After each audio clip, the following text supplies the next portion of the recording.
ata persona të cilët i ke pa gjithmonë me një sy kritik, me një sy ankues, fillon edhe ja merr anët pozitive atij personit. Në këtë jetë jemi të gjithë pagabushëm, por kemi edhe gabime. Unë i them gjithmonë, të pagabushëm qofse mundohemi që gjithmonë që mos ja bëjmë të keqen tjetrit me qëllim. Por jemi edhe të gabushëm sepse jemi njerëz. Dhe Resul, kjo është ideja që në qofse ne fokusohemi të anë pozitive të një personi cilin e kemi afër jetës tonë, sepse është jetë dhe kemi me pas personalitetet të ndryshme në jetën tonë. Ne duhet të jemi të aftë, të i qasimi të gjithë personave për atë se si janë dhe të i pranojmë ashtu se si janë, sepse nuk mund të ndryshojmë. Prandaj, intenca për të ndryshuar, duke u ankuar, kur nuk mundet me të ndryshu situatën. Ne duhet të mësojmë të i përshtatemi personave me cilët jetojmë. Momentin që fillojmë dhe i përshtatemi, i pranojmë ashtu si janë, automatikisht ka me ndru qasja jo ndaj tyre. Faleminderit shumë, Elmira, faleminderit për këtë hyrje. Nuk po ankohemi asnjë. Jo. Është momenti që të shohim një led dhe fotografi të cilat kanë histori të rëndësishme për ty. Po. Cilën po fillojmë? Po e filloj të parën, ashtu i kam rendit, realisht. Jam prindrit e mi, është një fotografi dhe një imazh i cili më ndjek vazhdimisht, çdo ditë, çdo minutë dhe çdo sekond.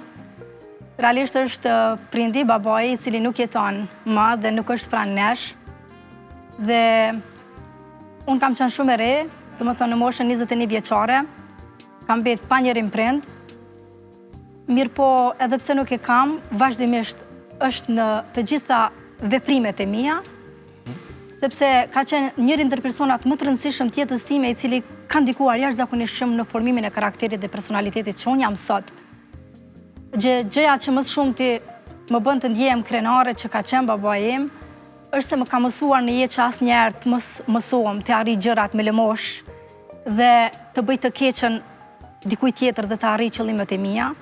Më ka mësuar të eci me të drejtën dhe gjithmonë në aspekt meritor të marrë të mirën, të kem ndershmërinë dhe mbi të gjitha të mundohem vazhdimisht të kryej një mision në këtë botë që jemi këtu për të bërë vetëm mirë dhe asnjëherë të keqe.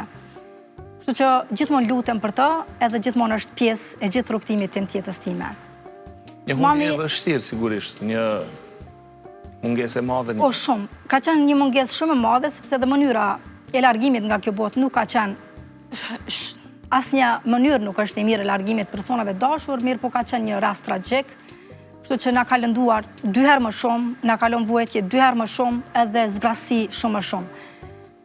Kështu që në moshën 21 vjeçare unë kam filluar studimet juridike dhe ngjarja tragjike që e kishim përjetuar si familje mua vazhdimisht më shoqëronte edhe në literaturë.